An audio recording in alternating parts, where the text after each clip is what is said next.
என்னதான் எவ்வளோ டேஸ்ட்டாக சமைச்சாலும் 5 ஸ்டார் ஹோட்டல் செஃப்புக்கே வராத கைப்பக்குவம்னா அது அம்மா கைப்பக்குவம் தான்.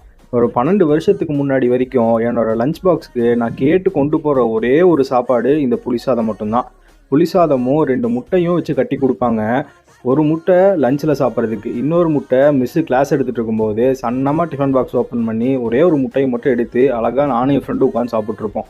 ரொம்ப ரொம்ப சிம்பிளாக வீட்டில் இருக்கிற பொருளை வச்சு டே 63 ஆஃப் 100 டேஸில் சூப்பராக ஒரு புளி சாதம் எப்படி செய்கிறதுன்னு பார்க்கலாமா? எண்ணெய் ஊற்றி சூடானோடனே கடுகு நல்லா பொரிஞ்சதும் கடலைப்பருப்பு, வேர்க்கடலை, வரமிளகா இது போட்டு நல்லா வணக்கி விட்டுட்டு நம்ம கரைச்சி வச்சிருக்கிற புளியும் இது கூட ஊற்றிட்டு உப்பு, மஞ்சத்தூள், சாம்பார் தூள், மிளகாத்தூள், அப்புறம் கொஞ்சமாக பெருங்காயம் இதை போட்டுட்டு நல்லா மிக்ஸ் பண்ணி விட்டுக்கோங்க. முக்கியமாக வீட்டில் அரைச்ச சாம்பார் தூள் போடுங்க. டேஸ்ட் இன்னுமே அல்டிமேட்டாக இருக்கும். ஒரு 15 நிமிஷம் நல்லா சுண்டி வந்ததுக்கப்புறம் நம்ம வடித்து வச்சிருக்கிற சாப்பாடை போட்டு நல்லா மிக்ஸ் பண்ணி தேவைப்பட்டால் உப்பு போட்டு நல்லா மிக்ஸ் பண்ணி சாப்பிட்டு என்ஜாய் பண்ணுங்கள். நாளைக்கு பார்ப்போம்.